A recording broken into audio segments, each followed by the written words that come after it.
নমস্কাৰ সকলোকে। আজি ৰাতিপুৱাৰ পৰা দিল্লীত বিৰাট বৰষুণ। আচলতে যোৱা কেইদিনমানৰ পৰা কি হৈছে নাজানো, দিল্লীত সদায় বৰষুণ দিছে। দিল্লীত এনেকুৱা ৱেডাৰ নাথাকে।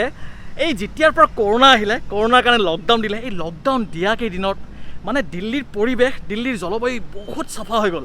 এয়া চাওক, চবফালে পানী পানী। ৰাতিপুৱাৰ পৰা ইমান বৰষুণ দিছিলে যে এই ৰাস্তাবিলাকত প্ৰায় আধা ফুট পানী হৈছিলে। বৰ্তমান পানী নাই। দিল্লীৰ এইটোৱে ভাল যে পানী জমা হ'ল নহয়, অলপ সময় পানী মানে বৰষুণ বন্ধ হৈ গ'ল, তাৰপিছত পূৰা পানী গুচি যায়। চাওক, এতিয়াতো পানী নাই, এইটো জেগা জেগাটো অলপ অলপ থাকিবই নহয় জানো। দিল্লী বা আন মহানগৰী বুলি ক'লে আমাৰ মনলৈ এটাই ভাৱ আহে যে তাত চাগে গছ নাথাকিবই, তাত চাগে অকল বিল্ডিং বিল্ডিং বিল্ডিং থাকিব। কিন্তু দিল্লীখন অলপ বেলেগ। চাওকচোন পিছফালে কিমান গছ, আৰু এইফালে চাওক কি ধুনীয়া গছৰ সুৰংগ হৈ গৈছে। আজি মই এই সুৰংগৰ মাজে মাজে এই গছবোৰৰ কাষে কাষে গৈ এনেকুৱা এটা ঠাইলৈ লৈ যাম, যিটো ঠাইৰ লগত জড়িত এটা খুব ধুনীয়া কাহিনী এটা আছে। আৰু কাহিনীটোৰ লগত জড়িত থকা পাত্ৰসকলকো মই আপোনালোকৰ লগত লগ কৰাই দিম ভিডিঅ'ৰ জৰিয়তে। সেই যিখিনি ঠাইলৈ মই লৈ গৈ আছোঁ, সেই ঠাইখিনি চাব গ'লে একো স্পেচিয়েল নহয়, কিন্তু প্ৰথমতে সেই ঠাইখিনি চাব। সেইখিনি ঠাইত অলৰেডি মই আহি পাইছোঁ। এই পিছফালে দেখিছে সুউচ্চ বিল্ডিং, আৰু এইফালে এখন পৌচনপুৰ বুলি গাঁও এখন আছে। মই এতিয়া আহি আছোঁ ফুটপাথেদি, ঠিক আছে। এই ফুটপাথেদি আহি আহি অলপ আগত মই এটা ঠাই দেখাম। ভালকৈ মন দি চাব কি কি দেখিছে, কি স্পেচিয়েল বস্তু দেখিছে আপোনালোকে মোক কমেণ্টত লিখিব। আচ্ছা, এক মিনিট, এতিয়া আহি পাইছোঁ সেই ঠাইখিনি, ঠিক আছে। আপোনালোকে চাওক, ইয়াত দুখন নে তিনিখন ত্ৰিপাল বান্ধি থোৱা আছে। ভালকৈ চাওক, দুখন নে তিনিখন ত্ৰিপাল বান্ধি থোৱা আছে। তলত এখন ভগৱানৰ ফটো দেখিছেনে? আপুনি হয়তো ভাবি আছে যে এই চিম্পল ত্ৰিপালখন বা সেই ভগৱানৰ ফটোখন বা ফুটপাথৰ এই টুকুৰাটোৱে কি ইমান ধুনীয়া কাহিনী ক'ব, হয়নে? নিশ্চয় ভাবিছে, মই হ'লেও ভাবিলোহেঁতেন। কিন্তু এই চিম্পল ত্ৰিপালখন বা ইয়াত পৰি থকা সৰু সৰু কাপোৰৰ টুকুৰাবিলাকে কিছুমান বহুত ধুনীয়া কাহিনী কয়। ষ্ট্ৰাগলৰ কাহিনী, মানে মানুহে জীৱনত কেনেকৈ ষ্ট্ৰাগল কৰে, মানুহে জীৱনত নিজৰ পৰিয়ালটোৰ কাৰণে কিমান কষ্ট কৰে, মানুহৰ জীৱনত ত্যাগ, মানুহৰ জীৱনত অধ্যৱসায়, এই সকলোবোৰৰ কথা এটা সৰু কাহিনীৰ দ্বাৰা জনাম। আৰু সাক্ষী হৈ ৰ'ব এই ত্ৰিপালকেইখন, সেই ভগৱানৰ ফটোখন আৰু ফুটপাথৰ এই সৰু টুকুৰাটো। আশা কৰোঁ আপোনালোকে সকলোৱে ভাল পাব। ফুটপাথে ফুটপাথে ভ্লগিং বনাই ঘূৰি ফুৰোঁতে ভৰিৰ তলত চেণ্ডেলত কিবা লাগিল। কি লাগিল নকওঁ, কিন্তু এতিয়া বৰ ঘিণ লাগিছে। সেয়েহে পানীত তিয়াই এনেকৈ বনত ঘঁহি পৰিছোঁ। আমি অসমীয়া ৰাইজে এটা কথা বিশ্বাস কৰোঁ যে আমি যদি কাৰোবাৰ ঘৰত প্ৰথমবাৰৰ বাবে গৈ আছোঁ, তেন্তে আমি খালী হাতেৰে যোৱা উচিত নহয়। সেয়েহে মই যাৰ ঘৰত গৈ আছোঁ, মানে এই যে কাহিনীটোৰ লগত জড়িত পাত্ৰসকলৰ লগত যে মই চিনাকি কৰি দিম বুলি কৈছোঁ, মই এতিয়া তেখেতৰ ঘৰত গৈ আছোঁতো।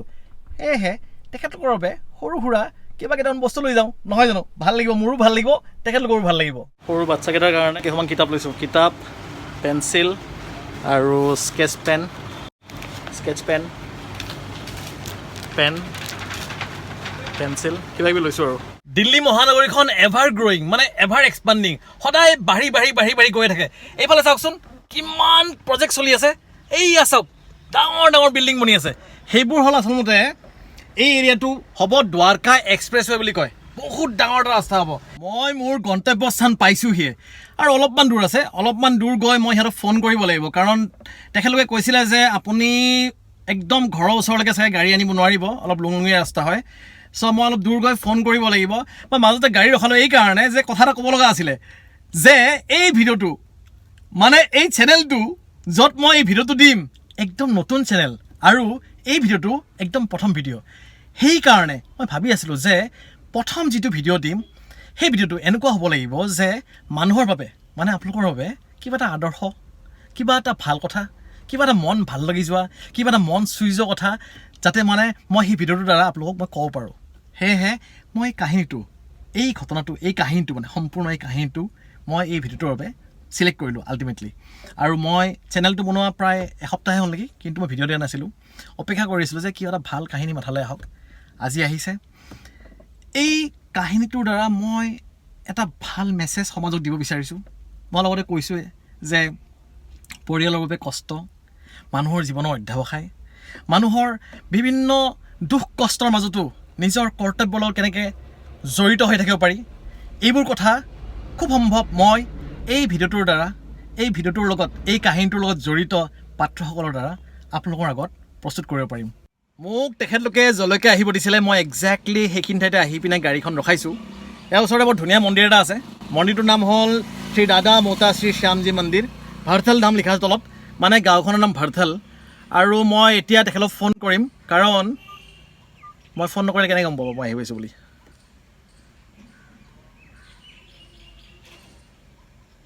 हाँ जी मैं पहुंच गया मंदिर के सामने। ठीक है ओके जी भेज दीजिए, थैंक यू। ক'লোঁ যে মই আহি পাইছোঁ। এতিয়া তেখেতলোকৰ যিটো সৰু ল'ৰা তাক পঠাই আছে মোক ইয়াৰ পৰা নিবলৈ, কাৰণ মানে ইয়াৰ পৰা আগলৈকে খুব সম্ভৱকৈ গলি দি যাব লাগিব, আৰু গলিত গাড়ীখন নাযাব। যদিও সৰু গাড়ী তথাপিও যোৱাৰ চান্স কম আছে বুলি কৈছে। হ'ব পাৰে সেইটো এটা কাৰণ, নহ'লে হয়তো বা গলিৰ ভিতৰে মই চিনি নাপাম বুলি তাক পঠাইছে। অলপ সময় ৰৈ দিওঁ।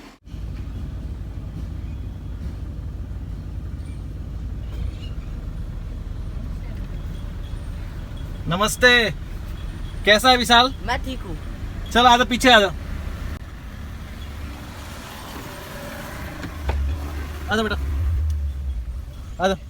यहाँ से कितना दूर होगा? ये थोड़े दूर पे तो हो गई। আহি পালোঁ অলমষ্ট। এইটো সন্মুখত ঘৰ বিশাল। ये है विशाल, ইয়াৰ নাম বিশাল। এই ঘৰৰ 3 নম্বৰ, 4জন ককাই ভায়েক। এখেতলোকৰ অৰিজিনেল ঘৰ ইউপিৰ। তুম লোক ইউপি से हो ना? हाँ जी।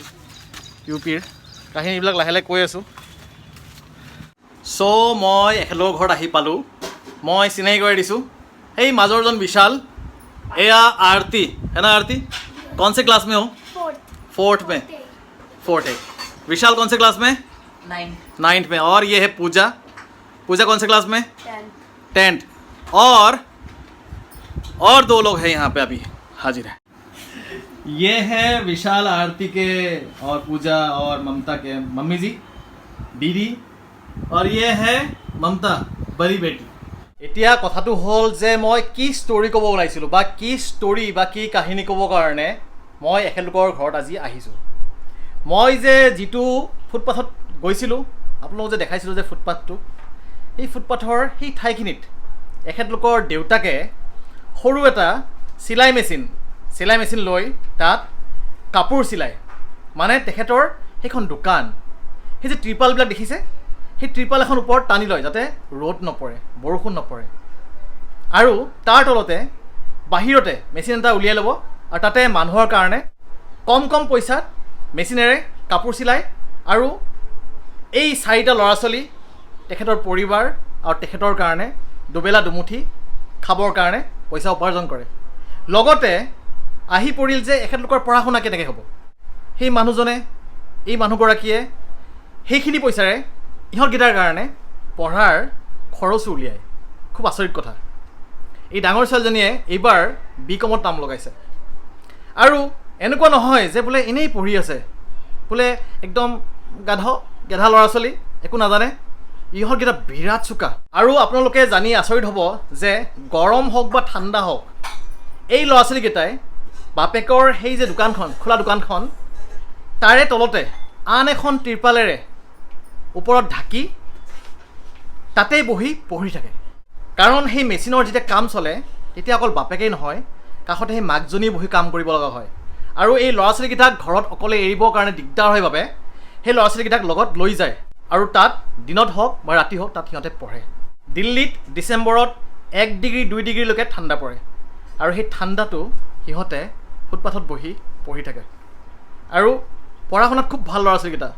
মই আগতে মাজে মাজে সময় উলিয়াই সন্ধিয়া সময়ত সিহঁতক সেই ফুটপাথতে বহি 2-এটা বস্তু পঢ়াইছিলোঁ। আৰু পঢ়োৱাতকৈ মই বেছি আমোদ পাইছিলোঁ যে মই বিশেষ পঢ়াব লগা সিহঁতক হোৱা নাই। সিহঁতৰ কনচেপ্ট অলমষ্ট ক্লিয়াৰ। মানে আমাৰ ওচৰৰ ল'ৰা ছোৱালী বা ধৰি লওক মোৰ লগত আগতে পঢ়া ল'ৰা ছোৱালীবিলাকৰ যিবিলাক কনচেপ্ট আছিলে, সেইবোৰতকৈ বহুত কনচেপ্ট ইহঁতৰ ক্লিয়াৰ, বহুত পঢ়াত এক্সপাৰ্ট। আৰু তেতিয়াৰ পৰা মোৰ খুব মৰম উপজা হ'ল। মাজে মাজে সিহঁতক পেঞ্চিল, বহি, কলম ইত্যাদি দিওঁ। আজিও মই কেইখনমান লৈ আহিছোঁ। অনাৰ পিছত আপোনালোকে এটা কথা ন'টিছ কৰক, এই যে পেকেটটো দেখিছে চকলেট আৰু চিপছৰ, সিহঁতক চোৱাই নাই এতিয়ালৈকে।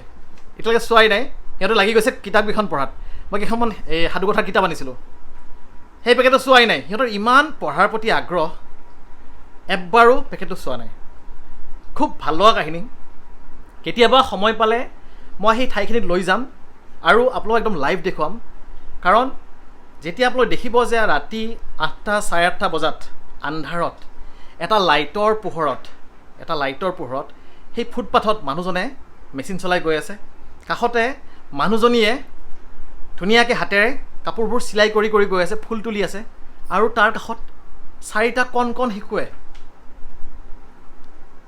পঢ়ি আছে আপুনি সেইখিনি সময়ত মই কৈছোঁ আপোনাৰ বাবে সেই দৃশ্যটো বিৰাট সুন্দৰ দৃশ্য হ'ব আপোনাৰ কথা নাজানো মই বাৰে বাৰে লাগি চাওঁ এবাৰ দুবাৰ মোৰ ল'ৰাটোকো মই লগত লৈ গৈছোঁ কাৰণ সিও জানিব লাগে সিও দেখিব লাগে যে মানুহে এনেকৈও কষ্ট কৰি পঢ়ে মই অনুৰোধ কৰিম যাতে আপোনালোক সকলোৱে এই 4টা ল'ৰা ছোৱালীক মনৰ পৰা বহুত আশীৰ্বাদ দিয়ে যেন একো বস্তু দিব নালাগে খালি একদম হিয়া উজাৰি যাতে আশীৰ্বাদ দিয়ে ইহঁতৰ বহুত ভাল হওক ममता ने अभी इस बार क्लास 12 में कौन सा कितना परसेंटेज मिला आपको ममता 61%। हाँ 61% পাইছে এবাৰ মমতাই মমতা পূজা বিশাল আৰু আৰতিৰ মাক দেউতাকে এটা আখৰো লিখিব নাজানে কিন্তু তেখেতলোকৰ এই সন্তানসকলৰ আখৰবোৰ চাওকচোন কিমান পৰিপাটি কিমান ধুনীয়া আখৰ মৰম লাগি নাযায়নে आपको बड़ा होकर क्या बनना है डॉक्टर बन के क्या करना है डॉक्टर बन के छोटे छोटे गांव में उनका इलाज करना है अब बिना पैसे का फ्री में पैसा कैसे कहाँ से आएगा फिर IPS वेरी गुड धंधे से पीट पाओगे कि नहीं पीट लूंगी पता नहीं पीट लेगी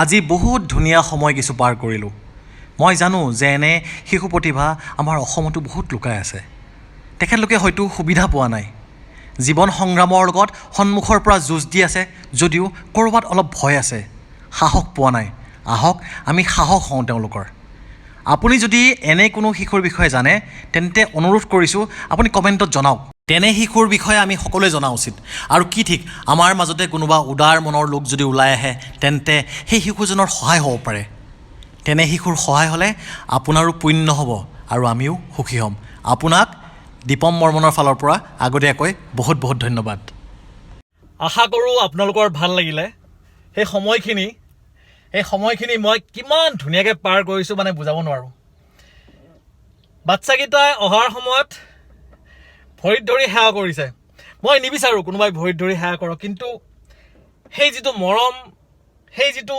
শ্ৰদ্ধাৰে মানে মোৰ ফালে আহি ভৰিত ধৰিছে অহাৰ সময়ত মই আৰতিৰ চকুত এই যিগৰাকী ছোৱালীৰ কথা কৈছিলোঁ পিছফালে যে বহি আছিল তাই চবতকৈ সৰু আৰতিৰ চকুত মই অহাৰ সময়ত চকুপানী দেখিছোঁ বহুত ভাল লগা সময় এনেকৈ যদি আপুনি বা মই এটা শিশুক ধৰি লওক মোৰ সামৰ্থ্য আছে আপোনাৰ সামৰ্থ্য আছে বেছি নহ'লেও অন্ততঃ এটা শিশুক যদি আমি সমৰ্থবান কৰিব পাৰোঁ পইচা দিব নালাগে আপুনি টকা পইচা দিব নালাগে এটলিষ্ট কলম এটা বহী এখন বা ভাল উপদেশ এটা যদি আমি দিব পাৰোঁ তেন্তে সেই শিশুটোৱে পিছলৈ গৈ যেতিয়া ডাঙৰ হ'ব যেতিয়া নিজৰ ভৰিৰ ওপৰত থিয় হ'ব পৰা হ'ব তেতিয়া সেই শিশুটোৱে গঢ় দি তুলিব পাৰিব এটা সুস্থ পৰিয়াল আৰু এনেধৰণৰ সৰু সুস্থ পৰিয়াল লগ হৈ সৃষ্টি হ'ব এখন ধুনীয়া অসমীয়া সমাজ আৰু এখন সক্ৰিয় উন্নত ভাৰতবৰ্ষ তাকে কৈ আজি প্ৰথমটো ব্লগৰ সামৰণি মাৰিছোঁ আকৌ লগ পাই থাকিম এই ব্লগ চেনেলটোৰ নাম হ'ল মই দীপমে কৈছোঁ আৰু মই দীপমে কৈয়ে থাকিম তেন্তে আজিলৈ এৰিছোঁ আকৌ লগ পাম অতি সোনকালে আন এটি ভিডিঅ'ত এটাই সপোন এটাই ইচ্ছা গোটেই বিশ্ব দৰবাৰত জয় জয়কাৰ হওক অসমীয়াৰ জয়তো অসমীয়াই